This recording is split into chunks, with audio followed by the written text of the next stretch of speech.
आ मुसुकी मुसुकी रुनुकी झुनुकी हमर दुलारी मयरिया आ गईली। नमस्ते। तब मेरी तरफ से आपको और आपके पूरे परिवार को नवरात्रि के ढेर सारी शुभकामनाएं। भैया वीडियो 2 दिन से नहीं आ रहा था, इसलिए मैं माफी चाहता हूँ। कुछ कारण से भैया वीडियो नहीं बना पा रहा था, लेकिन अब कंटिन्यू आप सबको वीडियो और अपडेट देते रहूंगा। तो भैया अभी रउआ सबके हम बतला दी कि पावर स्टार पवन भैया के एगो गाना आयल, जौन सुबह ही गाना आयल भैया कमाल के रिकॉर्ड गाना बनैले बा। जौन गाना के भैया टाइटल बा तो रउआ के हम गा के टाइटल के नाम सुनाता नहीं। भैया गाना इतना पसंद आ गेल बनू कि मन करता कि तनी सा गुनगुना दी। तो रउआ सबके अगर इजाजत हो भैया तो गुनगुना दे हम, काहे कि पावर स्टार पवन भैया के फैन बानी भैया, उनका गाना के दीवाना रहिले हम। तो मुसुकी मुसुकी अरुनु की झुनुकी हमर दुलारी मयरिया आ गईली।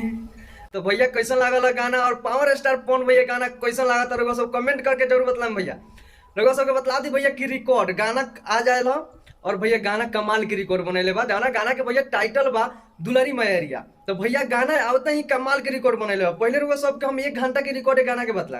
तो भैया 1 घंटा में 2,18,000 गाना के व्यू मिलल बा। और लाइक के बात कर ली तो भैया अभी पूरी इंडस्ट्री के बात करता नहीं कि 1 घंटा में 43,000 लाइक गए बा। अभी तक कोई ऐसा सिंगर ना हुई कि 1 घंटा में 43,000 लाइक मिल जाए वो सिंगर का। तो पावर स्टार पवन भैया के अभी जालवा चल रहा बा भैया। भक्ति सॉन्ग में तो जानबे करी, लेकिन पवन सिंह के आगे अभी कोई नहीं है। अगर भोजपुरी का बात कर लिया जाए तो जहां जहां सुना जाता है भोजपुरी वहां तक बात कर लिया जाए तो पावर स्टार पवन सिंह के आगे क्यों नहीं के।